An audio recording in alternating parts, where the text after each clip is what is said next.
محترم سامعین السلام علیکم۔ سر کے زخم اور خارش دور کرنے کے لیے نیم کی نمولیوں کا استعمال کس طرح کیا جائے، جانیے نیم کی نمولیوں کے چند حیرت انگیز فوائد اور استعمال۔ نیم ایک سدا بہار درخت ہے اور یہ ہر موسم کو برداشت کرنے کی قوت رکھتا ہے۔ نیم کا درخت کڑوا تو ضرور ہوتا ہے مگر اس کے فوائد انسانوں کے لیے بہت میٹھے ثابت ہوتے ہیں۔ جہاں اس کے پتے کڑوے وہیں اس کے بیج جنہیں نیم کی نمولیاں بھی کہا جاتا ہے یہ میٹھی ہوتی ہیں اور اس کا بے شمار طریقوں سے استعمال کیا جاتا ہے۔ آج ہم آپ کو بتائیں گے نیم کی نمولیوں کے چند حیرت انگیز استعمال اور حیران کن فوائد جو آپ نے پہلے کبھی نہیں سنے ہوں گے۔ تو آئیے پھر شروع کرتے ہیں۔ نمبر 1، نیم کی نمولیاں اور ان کا استعمال۔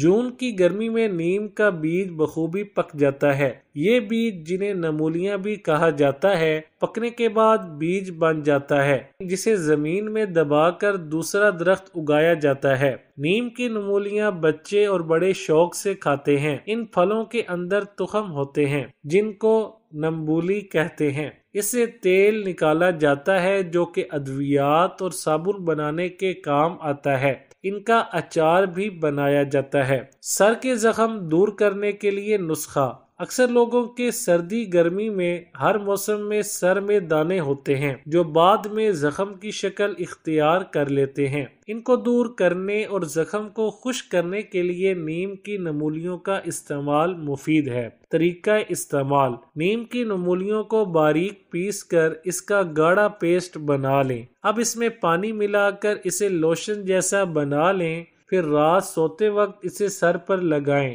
جہاں جہاں دانے اور زخم ہوں اس پیسٹ کو لگائیں اور اگلی صبح سر دھو لیں۔ سر کے زخم خشک ہو جائیں گے اور دانے بھی نکلنا بند ہو جائیں گے۔ خون صاف کرنے کے لیے مفید: نیم کے پتے، لکڑی، شاخ، جڑ، پھول، بیج یعنی اس کا ہر حصہ ہی فوائد سے بھرپور ہوتا ہے۔ خون صاف کرنے کے لیے نیم کی پکی ہوئی 10 نمولیاں روزانہ چوسی جائیں تو اس سے خون صاف ہو جاتا ہے۔ نیم کے پتے، پھول، نمولی، چھال اور جڑ سب کو چھاؤں میں سکھا کر پیس لیں۔ 1/4 چمچ روزانہ استعمال کرنے سے ہر طرح کی خون کی پریشانی اور خون کی بیماریاں دور ہو جائیں گی اور آپ لمبی عمر تک صحت مند رہیں گے۔ ویڈیو اچھی لگے تو لائک، شیئر اور چینل کو سبسکرائب کرنے کے ساتھ کمنٹ باکس میں اپنی رائے کا اظہار کرنا نہ بھولیں۔